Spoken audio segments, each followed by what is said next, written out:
साथियों, केवी techniques channel पर आपका स्वागत है। अगर आप मध्य प्रदेश से हैं या मध्य प्रदेश के कर्मचारी हैं तो आप चैनल को फटाफट सब्सक्राइब कर दीजिए और पास वाली बेल पर प्रेस कर दीजिए, जिससे जब भी वीडियो अपलोड किया जाएगा सबसे पहले आपको प्राप्त होगा। तो साथियों, बिना समय गंवाए जानकारी को स्टार्ट करते हैं। साथियों, सरकारी कर्मचारियों की मौत पर परिवार को मिलेगी पुरानी पेंशन। ऐसे ये खबर बिहार से और पटना से लगी है। ऐसे इस प्रकार की खबर मध्य प्रदेश से भी आना चाहिए, जिससे यहाँ के कर्मचारियों को भी लाभ मिले। तो आइए देख लेते हैं क्या है खबर में, जो कि पटना से लगी है। कोरोना संक्रमण से मौत पर सरकारी कर्मचारियों के आश्रितों को मिलेगा पारिवारिक पेंशन। अनुकंपा पर सरकारी नौकरी भी। पटना नीतीश कैबिनेट की बैठक में शुक्रवार को 14 एजेंडों पर हुआ अहम फैसला। सबसे बड़ी खबर यह है कि अब कोरोना संक्रमण से मौत पर सरकारी कर्मचारियों के आश्रितों को पारिवारिक पेंशन मिलेगी। इतना ही नहीं, अनुकंपा पर सरकारी नौकरी भी मिलेगी। दोस्तों, जल्दी से इस वीडियो को लाइक कर दीजिए और सब्सक्राइब कर दीजिए। आपका लाइक करना और सब्सक्राइब करना ही हमारी मेहनत का फल है। पहले स्वास्थ्य कर्मियों को भी मिलता था पारिवारिक पेंशन, लेकिन कोविड रोकथाम अभियान में लगे कर्मियों को भी अब इसका लाभ मिलेगा। राज्य में कोरोना से बेकाबू होते हालात पर सर्वदलीय बैठक सहित 3 बैठकों के बाद शुक्रवार को कैबिनेट की अहम बैठक शुरू हुई। इस बैठक में मुख्यमंत्री नीतीश कुमार और उनके मंत्री कोरोना समेत कई मामलों पर मंथन कर रहे थे। कैबिनेट की यह बैठक वीडियो कॉन्फ्रेंसिंग के माध्यम से हो रही थी, तभी मुख्य सचिव के निधन की खबर आ गई। मुख्यमंत्री नीतीश कुमार ने मुख्य सचिव अरुण कुमार सिंह की कोरोना संक्रमण से हुई मौत पर शोक गहरी संवेदना व्यक्त की। मुख्य सचिव के असामयिक निधन की सूचना मुख्यमंत्री को कैबिनेट की बैठक के समापन के समय मिली। कैबिनेट की बैठक में मुख्य सचिव के निधन पर शोक व्यक्त करते हुए 1 मिनट का मौन रखा गया और उनका अंतिम संस्कार राजकीय सम्मान के साथ किया जाएगा।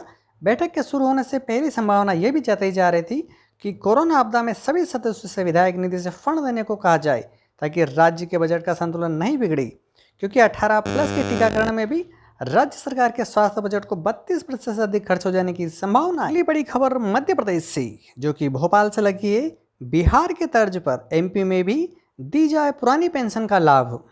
कोरोना संक्रमण के कारण दिवंगत होने वाले मध्य प्रदेश के सरकारी कर्मचारियों को कोरोना योद्धा तो मान लिया है, साथ ही बीमा राशि और पुरानी पेंशन का लाभ दिया जाना चाहिए, क्योंकि 2005 के बाद कर्मचारियों को पुरानी पेंशन का योजना का लाभ नहीं दिया गया है।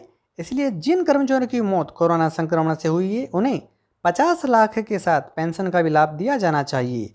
तिवारी ने अनुकंपा नियुक्ति के प्रावधानों को भी सरल बनाने और संक्रमित कर्मचारियों के परिजनों को जल्द नियुक्ति प्रदान करने की प्रक्रिया भी अपनाई जानी चाहिए। संक्रमित कर्मचारियों को चिकित्सा उपचार का भी लाभ दिया जाना चाहिए। अगली बड़ी खबर, कोविड पीड़ित कर्मचारी को 3 महीने का वेतन, इलाज का पैसा सहित अन्य सुविधाएं हुई लागू। कर्मचारी राज्य बीमा निगम ने बीमित कर्मचारियों के लिए कई प्रकार की सुविधाओं की घोषणा की। कर्मचारी के अलावा उसके परिवार के सभी लोगों का इलाज कराया जाएगा। पीड़ित कर्मचारी को छुट्टी का वेतन भी दिया जाएगा। यदि नौकरी चली गई है तो 3 महीने का वेतन भी दिया जाएगा। ईएसआईसी ने कहा कि लाभ के दायरे में आने वाले कर्मचारी या उनके घर वाले वायरस से लड़ रहे हैं तो उन्हें अस्पताल में मुफ्त इलाज मिलेगा। अगर कर्मचारी इलाज किसी प्राइवेट हॉस्पिटल में कराते हैं तो खर्च का पूरा रकम वापस मिल जाएगी। बता दें कि कर्मचारी राज्य बीमा स्कीम कम सैलरी पाने वाले एम्प्लॉयज़ के लिए सिक्योरिटी योजना है। इसके तहत संगठित क्षेत्र में कार्य करने वाले कर्मचारियों को विकलांगता, निधन आदि में आर्थिक मदद मिलती है। ईएसआईसी के देश में 21 अस्पताल चला रहे हैं, जिनमें फिलहाल 3686 कोविड बेड उपलब्ध हैं। इन हॉस्पिटलों में 229 आईसीयू बेड और 163 वेंटिलेटर हैं। कर्मचारी राज्य बीमा निगम ने कहा है कि अगर कोरोना के कारण किसी कर्मचारी की मृत्यु होती है तो अंतिम संस्कार के लिए उनके घर वालों को 15,000 रुपये दिए जाएंगे। साथ ही अगर कर्मचारी संक्रमित होने के काम नहीं कर पाता है तब भी सैलरी मिलती रहेगी। ईएसआईसी ने कहा है अगर उपचार के दौरान कर्मचारी 90 दिनों तक गैर हाजिर भी रहा तो वेतन के लिए दावा कर सकता है।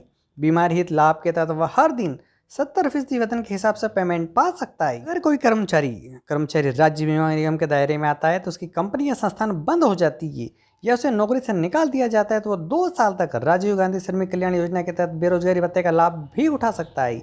जबकि अन्य किसी कारण बेरोजगार हुआ है तो कर्मचारी अटल बीमित व्यक्ति कल्याण योजना के तहत 3 महीनों तक आर्थिक मदद प्राप्त कर सकता है।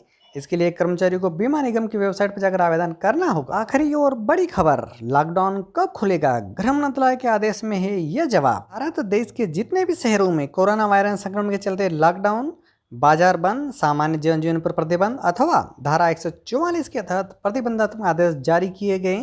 सभी नागरिक जानना चाहते हैं उनके शहर में लॉकडाउन कब खुलेगा। उनका यह सवाल का जवाब भारत सरकार के गृह मंत्रालय के एक आदेश में दर्ज है। आइए देख लेते हैं। गृह मंत्रालय ने 29 अप्रैल 2021 को जारी आदेश में स्वास्थ्य और परिवार कल्याण मंत्रालय की 25 अप्रैल को जारी सलाह के अनुरूप राज्यों और केंद्र शासित प्रदेशों को रोकथाम के उपायों की स्थिति के आकलन के आधार पर तत्काल लागू करने के बारे में विचार करने के लिए निर्देश दिए गए थे, जिसमें राज्यों और केंद्र शासित प्रदेशों को आपदा प्रबंधन अधिनियम 2005 के उपयुक्त प्रावधानों के तहत रोकथाम के जरूरी उपायों को लागू करने के लिए कहा गया था। स्वास्थ्य और परिवार कल्याण मंत्रालय ने 25 अप्रैल 2021 को जारी सलाह में राज्यों और केंद्र शासित प्रदेशों बीते एक सप्ताह में जांच की पॉजिटिविटी 10% या उससे ज़्यादा रहने वाले या अस्पतालों में बिस्तरों का उपयोग 60% से ज़्यादा रहने वाले जिलों की पहचान करने को कहा गया था।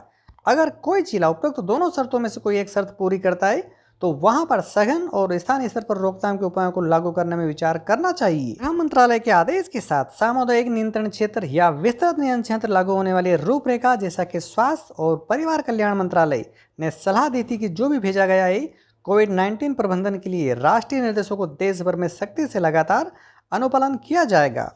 गृह मंत्रालय का आदेश 31 मई 2021 तक प्रभावी रहेगा। दोस्तों, वीडियो के इस टॉपिक पर अपने विचार व्यक्त करना ना भूलें। जाते जाते इस वीडियो को लाइक कीजिए और इस चैनल को सब्सक्राइब कीजिए व पास वाली बेल पर प्रेस कीजिए, जिससे जब भी वीडियो अपलोड किया जाएगा सबसे पहले आपको प्राप्त होगा। इस चैनल के अगर अदर वीडियो देखना चाहते हैं तो वो भी आपके सामने चल रहे हैं, उनको देखिए और अधिक से अधिक शेयर कीजिए। Thank you.